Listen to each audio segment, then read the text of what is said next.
नमस्कार, मैं हूं श्रद्धा। आप देख रहे हैं न्यूज 24। तीनों कृषि कानून वापस लेने का ऐलान हो चुका है, मगर अब सवाल ये कि क्या इससे पश्चिमी यूपी में गणित बिगड़ेगा? कल तक जो बीजेपी पश्चिमी यूपी में कमजोर मानी जा रही थी, क्या वो खुद को मजबूती से टिकाए रखेगी या फिर कांग्रेस इस बार पश्चिमी यूपी की 136 सीटों पर अपनी पकड़ मजबूत रखेगी? आज हम आपको बताएंगे पश्चिमी यूपी क्यों चुनाव के लिहाज से अहम बन गया है और तमाम पार्टियों की रणनीति क्या है।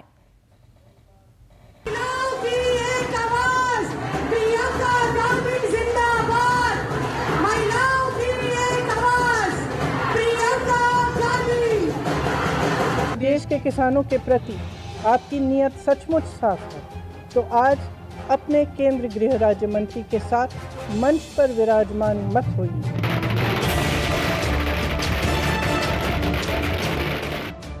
राहुल गांधी, प्रियंका गांधी और वरुण गांधी, ये वो तीन नेता हैं जिन्होंने कृषि कानूनों की वापसी के ऐलान के बाद सबसे पहले प्रधानमंत्री नरेंद्र मोदी को चिट्ठी लिखी और चिट्ठी के जरिए कई अहम सवाल पूछे। इन सवालों का फोकस किसान आंदोलन और एमएसपी तो है ही, मगर यूपी चुनाव की रणनीति भी इसमें जुड़ती दिख रही है। राहुल गांधी ने किसानों के समर्थन में एमएसपी का मुद्दा उठाया, तो प्रियंका गांधी ने केंद्रीय गृह राज्य मंत्री को अभी तक मंत्रिमंडल में रखे जाने पर वार किया है। कांग्रेस के इस स्टैंड को किसान नेता अपने लिए फील गुड मान रहे हैं।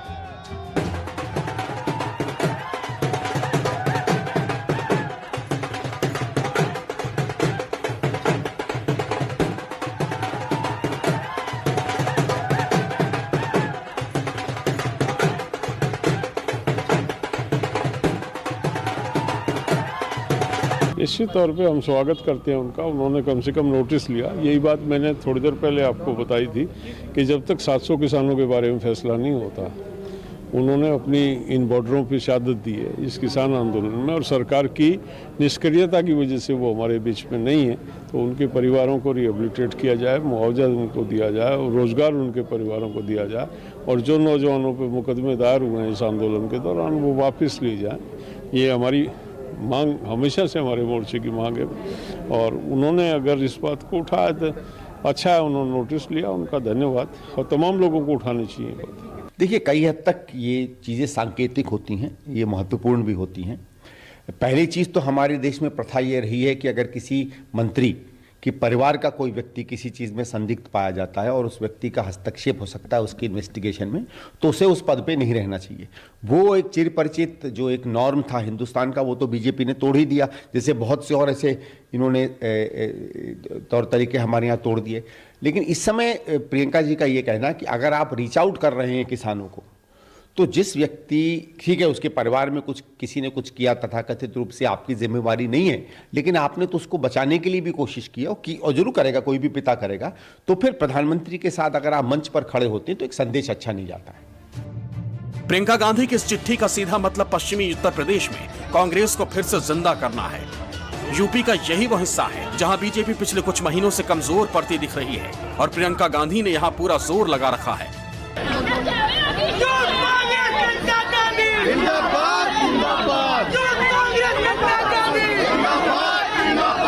बहराइच में किसान के पीड़ित घर वालों से मिलना हो, या आगरा में पुलिस कस्टडी में मरने वाले सफाई कर्मी के घर वालों से मुलाकात, या फिर सीतापुर के गेस्ट हाउस में विरोध के तौर पर झाड़ू लगाना हो, प्रियंका गांधी सियासत का नया ट्रेंड सेट कर रही हैं। और इसी के बहाने पश्चिमी यूपी में कांग्रेस की खोई हुई जमीन वापस लाने के लिए पसीना बहा रही हैं। जिस तरह प्रियंका गांधी की मेहनत असर ला रही है, उससे बीजेपी को भी अपनी रणनीति बदलने पर मजबूर होना पड़ा है। आदरणीय प्रियंका गांधी जी ने यही शब्द दोहराया है कि प्रधानमंत्री जी बड़ा दिल दिखाइए और तत्काल उस मंत्री को बर्खास्त करिए।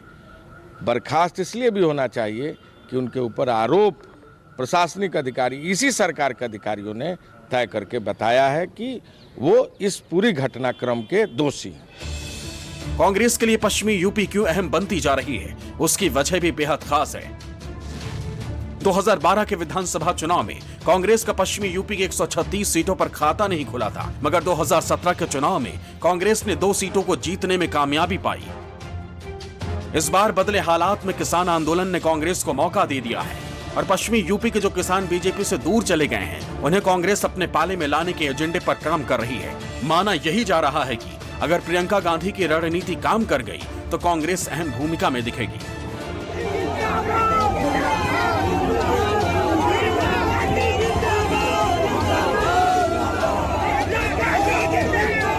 ये जो कृषि कानून वापस लिए हैं, तो आप इस फैसले का स्वागत करते हो या नहीं?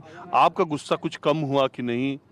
नहीं, गुस्सा कम कैसे होगा जी? जब गुस्सा तो कम जब होता जो हमारे लाभ की बात करते। मोदी जी से हमें बहुत उम्मीद थी। नहीं, वो 2013 वाली जो घटना हुई थी कवाल कांड, उसकी दूरी अब पट गई। अब लोग समझ चुके बीजेपी सिर्फ धर्म की और संप्रदाय की राजनीति करते हैं। अब वो नहीं रिपीट कर पाएंगे बिल्कुल भी। नहीं, कानून व्यवस्था में तो जो ठीक हुआ, परंतु जो 5-7 परिवार हैं उनको पैसे देकर जो है उन्होंने अपनी तरफ कर लिया, तो उसी जो है आरएलडी थोड़ी बदल जाएगी। वो पूरा क्षेत्र जो है आरएलडी का ही है। पार्टी तो जो न्याय की बात करे तो ये लोक दल वाले बीजेपी में दिखाई दे, अगर न्याय संगत बात करे। नहीं तो देश हित की और भ्रष्टाचार मुक्त माहौल की सबसे बेस्ट सरकार है। रही पेमेंट की, पेमेंट अखिलेश सरकार से अच्छा है। पश्चिमी यूपी में जाट और गुर्जर बीजेपी से खासे नाराज हैं। सूत्रों के मुताबिक आरएलडी इन वोटर्स पर अपनी पकड़ मजबूत कर रही है। यही वजह है कि कांग्रेस के कुछ नेता पश्चिमी यूपी की पार्टी राष्ट्रीय लोक दल यानी आरएलडी से संपर्क साध रहे हैं। वैसे तो आरएलडी का समाजवादी पार्टी के साथ गठबंधन है, मगर आगामी विधानसभा चुनाव को लेकर औपचारिक ऐलान नहीं हुआ है। कांग्रेस चाहती है कि यूपी चुनाव को लेकर आरएलडी उनसे हाथ मिला ले। जानकार मानते हैं कि प्रियंका गांधी जिस तरह यूपी में मेहनत कर रही हैं, उस हिसाब से कांग्रेस का फायदा ही होना है, खोने को कुछ नहीं है।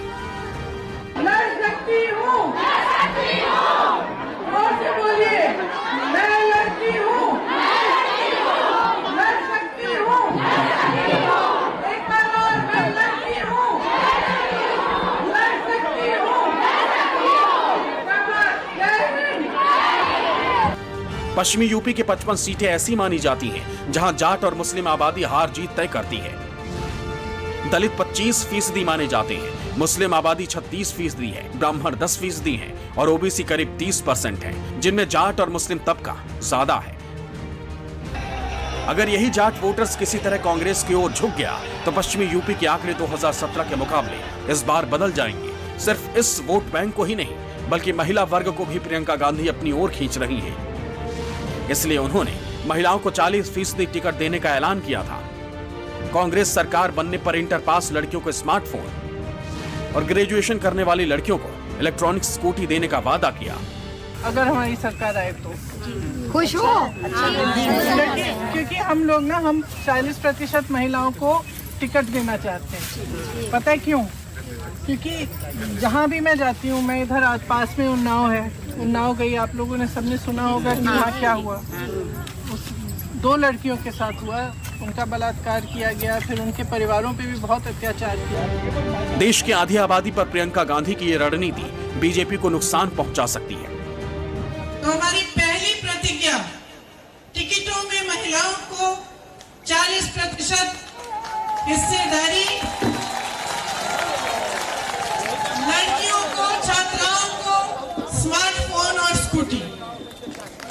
दूसरी प्रतिज्ञा, किसानों का पूरा कर्जा माफ होगा। तीसरी प्रतिज्ञा, 2500 में गेहूं धान, 400 पाएगा गन्ना किसान। चौथी प्रतिज्ञा, बिजली बिल सबका हाफ, कोरोना काल का बकाया साफ। प्रियंका जहां महिलाओं से जुड़े मुद्दों पर लीड ले रही हैं, तो वहीं राहुल गांधी भी किसानों के हित से जुड़ी बातों को मुखरता से रख रहे हैं। कृषि कानूनों की वापसी के बाद राहुल गांधी ने पीएम मोदी को चिट्ठी लिखकर 2022 तक किसानों की आय दोगुनी करने की बात कही। राहुल गांधी के इस चिट्ठी के फोकस में भी पश्चिमी यूपी था। जिस तरह के शब्द राहुल और प्रियंका के हैं, वैसे ही कुछ वरुण गांधी के भी हैं। बीजेपी सांसद वरुण गांधी भी पीएम मोदी को चिट्ठी लिखने वालों में शामिल हैं। उन्होंने ट्वीट करते हुए लिखा, 3 कृषि कानूनों को वापस लेने की घोषणा का मैं स्वागत करता हूं। मेरा विनम्र निवेदन है कि एमएसपी पर कानून बनाने की मांग और दूसरे मुद्दों पर भी अब तत्काल निर्णय होना चाहिए, जिससे किसान भाई आंदोलन समाप्त कर ससम्मान घर लौट जाएं। ये किसी से छिपा नहीं है। किसान आंदोलन 2022 के यूपी चुनाव में बड़ा फर्क डाल सकते हैं और इसीलिए बीजेपी भी पश्चिमी यूपी में एक्शन मोड में आ चुकी है। बीजेपी पश्चिमी उत्तर प्रदेश में विशेष अभियान चलाएगी, जिसका मकसद किसान जाट समुदाय को मनाना है। सूत्रों के मुताबिक बीजेपी के कई दिग्गज नेता पश्चिमी उत्तर प्रदेश में अलग अलग कार्यक्रमों के जरिए किसानों से रूबरू होंगे। राजीव रंजन के साथ ब्यूरो रिपोर्ट।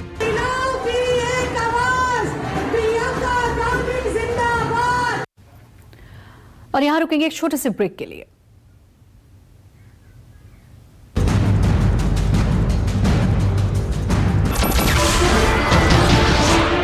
नमस्कार, मैं हूं मानक गुप्ता।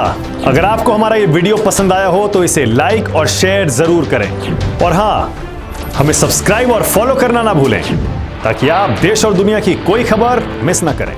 तो जुड़े रहिए हमारे साथ और देखते रहिए News 24।